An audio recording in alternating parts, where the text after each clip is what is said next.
In this video, we're going to pick up where we left off last time around a discussion of bond yields and the relationship with measures of macro momentum. First chart we're just having a look at is the relationship between the ISM manufacturing index for the US and the US 10-year. As you can see there, the 10-year bond has basically been leveling out around about the 2.5% level now for the past 2 to 3 months, and that's despite the ISM index continuing to power on upwards towards 58. So this divergence has raised some debate as to whether the bond market is pricing in a potential peak in the ISM index going forward. So is the ISM index close to peaking? Well, we look at a month-to-month reading on the ISM and model that looking at the Philly Fed and the Empire Fed regional surveys, which are already out.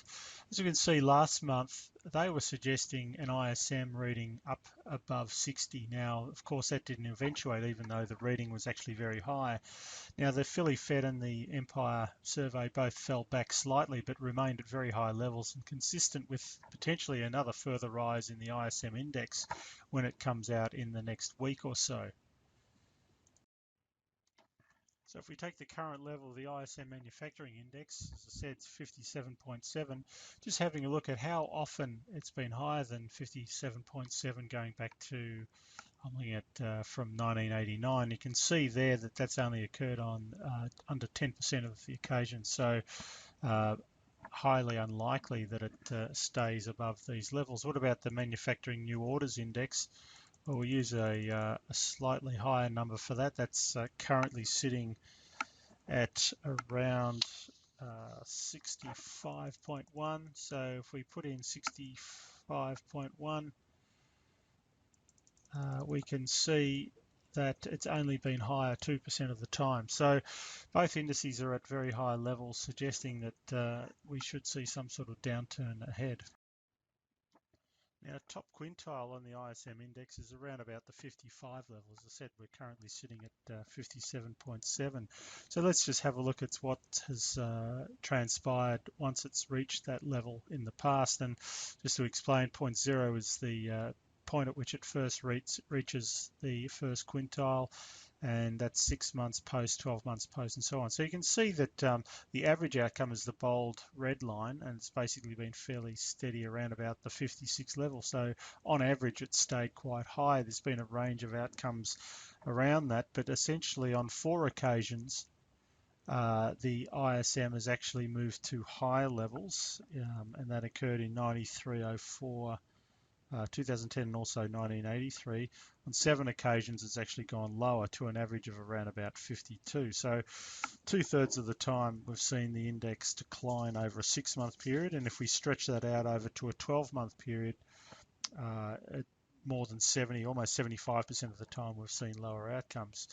But as we see here, there are periods where it does remain at very high elevated levels, still within the first quintile. A level above 61 in the new orders index, which tends to be more volatile but also provides a bit more of a lead indicator.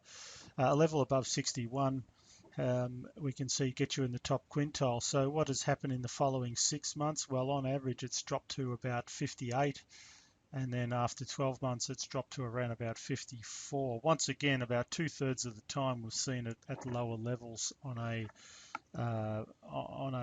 6 and 12 month time horizon. What about for bond yields? Once again, looking at now the ISM new orders top quintile and what has transpired in the bond market over the following 6 and 12 months. Well, we can see the average outcome has been basically unchanged, but there's quite a distribution around that. When bond yields have declined, they've generally been in the 100 up to 100 basis points on a 6-month time horizon. In terms of when they're rising, which has been around about 1/3 of the time, they've risen by up to as much as 220 basis points. So the upside has typically been a lot higher when they've risen, as opposed to the more gradual decline in bond yields that we have seen. What about the performance of the US equity market? Well, once again, we're looking at its performance in the 6 months prior to the entry into the top quintile for the new orders index, and then the following 12 to 18 months. So in the lead up, on average, the market has risen by about 10% in the 6 months prior to reaching elevated levels on the ISM. In the following 6 months, the average increase has been about 5%, but you can see there's quite a spread of outcomes, but overall it has flattened out the performance of the equity market, but on average it's still been positive.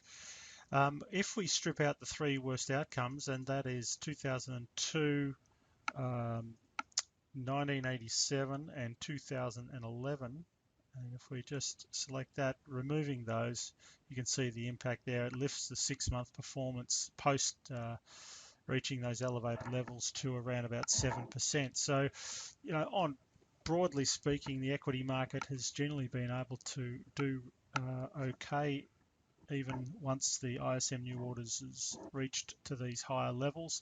Part of that, the reason for that is that more often we've seen that the ISM remaining at quite elevated levels for a certain period of time. Finally, just a look at cyclicals versus defensives. We're looking at this on a global basis. So it's actually the ratio is defensives relative to global cyclicals. So that's an underperformance of defensives in the 6 months prior to the elevated levels on the ISM new orders index. But what we've seen is that on average, the bold red line, it's really hasn't led to a rotation back into defensives until the sort of the 3 to 6 month mark. There have been occasions where it's been a stronger performance, certainly in 2011, where we saw quite a sharp outperformance at that point by defensives, also in 2002 and to some extent in 2009. Those 2 years, 2011 and 2002, also happen to be the years where the 10-year bond, if we just look over here, the 10-year bond actually had a massive rally. So the shaded periods here are top quintile ISM new orders. So if we go 2002, where my cursor is, peaked, subsequently a massive rally from bonds from 5% to about 3.5%. So defensives did very well during that period. And then, of course, in 2011, as I said, peak in the ISM or very high levels on the ISM index, and bonds subsequently rallied from 3.5% to 1.5%. So they were the periods where the defensives did particularly well. On all other occasions, in fact, if we remove those two occasions, and I've just removed those, then the outperformance of defensives relative to cyclicals is very, very modest indeed, perhaps some modest outperformance in 2003. So unless you're expecting bond yields to decline significantly in the advent of a peak in the ISM, which looks likely from these current levels, but unless you're expecting a very significant decline in bond yields from here, it's hard to make the argument that defensives would significantly outperform cyclicals just at this juncture. Thank you.